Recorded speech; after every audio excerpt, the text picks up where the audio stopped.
Baik, selamat ketemu lagi dengan saya Bang Sensi.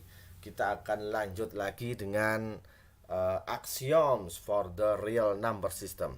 Kita belajar prakalkulus ya dengan buku dari Shaw yang dikarang oleh eh, Fred dikarang oleh Fred Xavier ya. Prekalkulus ya, judulnya Prekalkulus namanya. Baik, kita sekarang langsung masuk aja ke bab axioms for number system. Axiom for number system ya, axiom for number system adalah aksioma untuk sistem bilangan real. Apakah axioms itu? Axioms adalah aksioma, yaitu sesuatu yang diterima tanpa harus ada pembuktian. Ini kalau bahasa dalam agama dinamakan doruri, ilmu doruri, yang sudah langsung diterima akal gitu aja.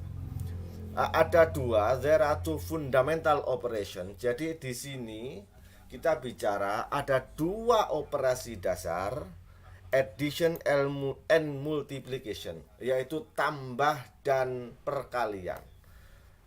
Tambah dan perkalian that have the following properties, yang mana memiliki properties sebagai berikut. ABC, di mana ABC arbitrary real number, ABC-nya adalah bilangan real, bilangan real yang terserah dimasukkan dengan angka berapa. Yang jelas ABC itu mewakili bilangan real. Baik, aksiom yang pertama adalah closure laws. Closure laws adalah apa itu closure laws?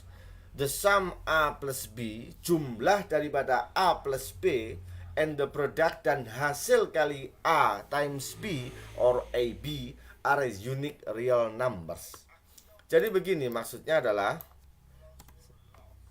baik di sini di sebelah kanan ini Anda melihat saya menggunakan software MathCAD Prime versi 6, PTC MathCAD Prime. Silakan Anda install sendiri di laptop masing-masing. Jadi saya akan mengenalkan closure law, hukum tertutup atau hukum tertutup ya. Jadi jumlah daripada dua bilangan A plus B itu akan menghasilkan satu bilangan sendiri yang unik, yang berbeda sifatnya dengan huruf yang awalnya. Misalkan saya punya angka 2, saya tambahkan dengan angka 3, bilangan 2 dan bilangan 3, maka ketika saya klik sama dengan, type sama dengan, maka akan menghasilkan angka 5, di mana angka 5 itu berbeda dengan angka 2 dan angka 3. Hal ini sama juga dengan multiplication atau perkalian. 2 dikali 5 maka akan menghasilkan 10, di mana 10 ini secara kuantitas berbeda sifatnya dengan 2. 10 secara kuantitas berbeda dengan bilangan 5, angka 5. Baik, itu adalah closure laws ya. Jadi mereka adalah unique real number, bilangan real yang unik. Maksudnya adalah ketika sebagai contoh seperti ini. Ketika Anda belajar kimia, maka di situ Anda pasti belajar tentang reaksi kimia, di mana unsur A bereaksi dengan unsur B menghasilkan senyawa baru. Senyawa baru ini memiliki sifat yang berbeda dengan unsur aslinya. Misalkan hidrogen reaksi dengan oksigen, maka akan menjadi air atau H2O. H2 ditambah O2 akan menghasilkan H2O. Dan H2O ini sifatnya berbeda dengan H2, sifatnya juga berbeda dengan O2. Seperti halnya closure law dalam matematika, bahwasanya dua bilangan ditambah atau dikali hasilnya adalah menjadi bilangan yang unik. Nah, itu adalah closure law. Sekarang kita masuk kepada commutative law. Commutative laws. Apa itu commutative laws ya? Apa itu commutative loss?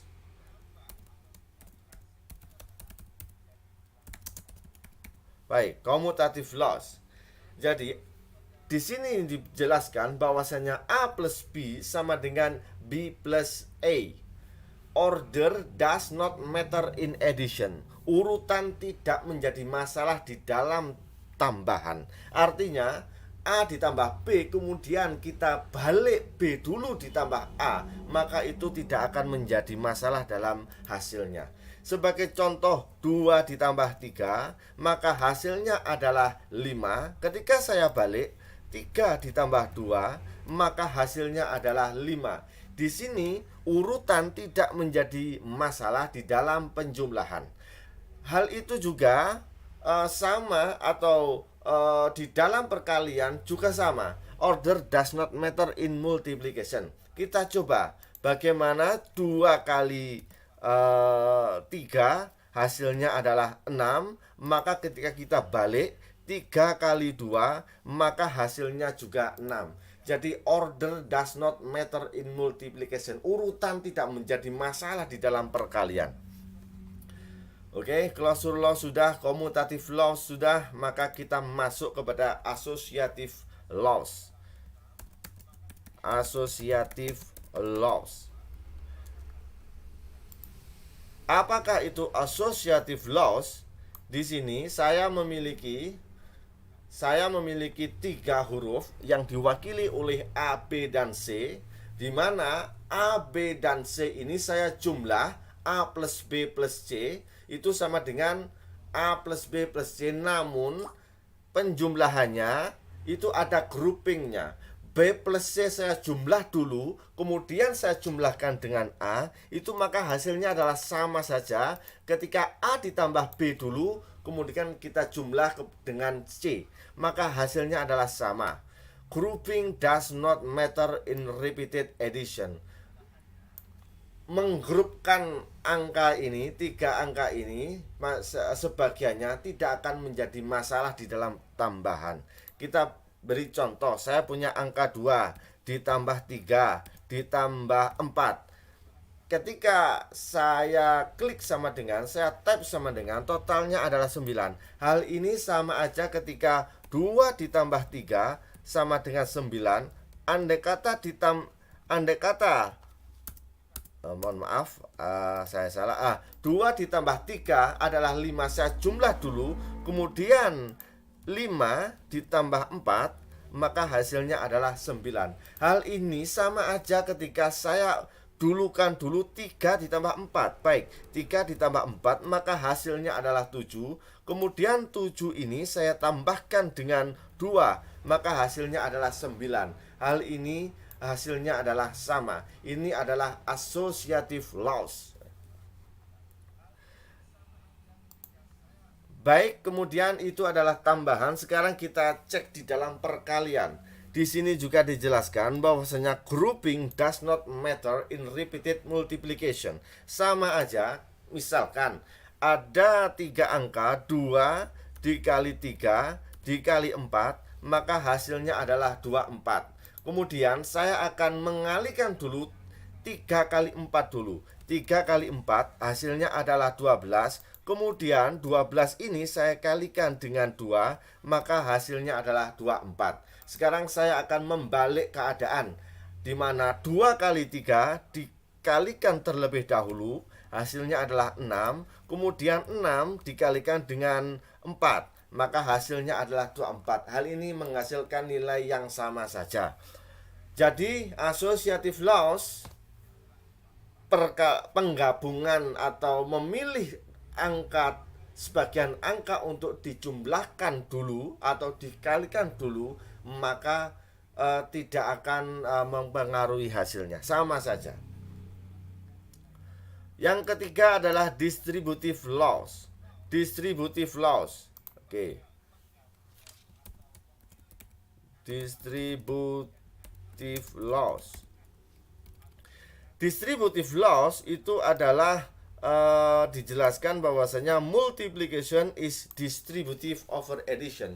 Perkalian itu sifatnya adalah bisa didistribusikan, bisa disebarkan kepada tambahan. Maksudnya begini, ketika saya memiliki operasi matematika perkalian, di mana perkalian itu adalah A ditambah B ditambah C, maka hal ini akan sama saja ketika A saya distribusikan dengan A dikali B, kemudian saya jumlahkan dengan A distribusikan juga ke C, A dikali C, maka hasilnya adalah sama saja. Sebagai contoh, A saya kasih 2, dikalikan B-nya adalah 3, C-nya adalah 4, maka hal ini akan menghasilkan angka 14. Bagaimana jika kita distribusikan duanya, 2 dikali 3, kemudian saya jumlahkan dengan 2 dikali 4, maka hasilnya adalah 14. Sama saja, ini adalah distributive laws. Selesai. Kemudian yang terakhir adalah identity laws. Identity laws adalah apa itu? Saya tulis dulu judulnya, identity laws. Hukum identitas ya.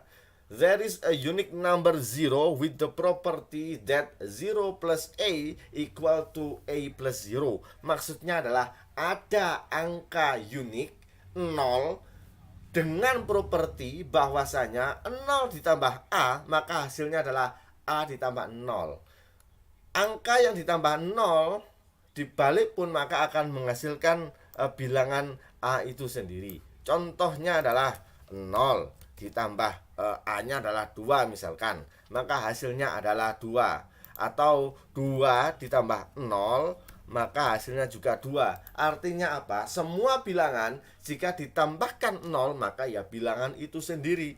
Nah, kemudian yang kedua adalah there is a unique number 1 with the property that 1 times A equal to A times 1 equal to A. Maksudnya adalah ada angka unik, yaitu 1, dengan properti sifatnya adalah jika 1 dikalikan dengan suatu bilangan, terserah saya buat 2 atau 4 misalkan, maka hasilnya adalah 4. Bisa kita balik, 4 dikali 1 hasilnya adalah 4. Artinya apa? Semua bilangan yang dikalikan dengan 1, maka hasilnya adalah bilangan itu sendiri. Misalkan 4 itu saya ganti dengan 7, maka hasilnya adalah 7 sama aja dengan yang identity laws untuk penjumlahan. 0 ditambah 2 atau 2-nya saya ganti 8, maka hasilnya adalah menjadi bilangan 8. Ya, itu adalah axioms for the real number system. Ini adalah aksioma untuk sistem bilangan real part 1, bagian 1. Kita akan ketemu lagi di bagian kedua. Sekian tutorial dari saya Bang Sensi, sampai jumpa.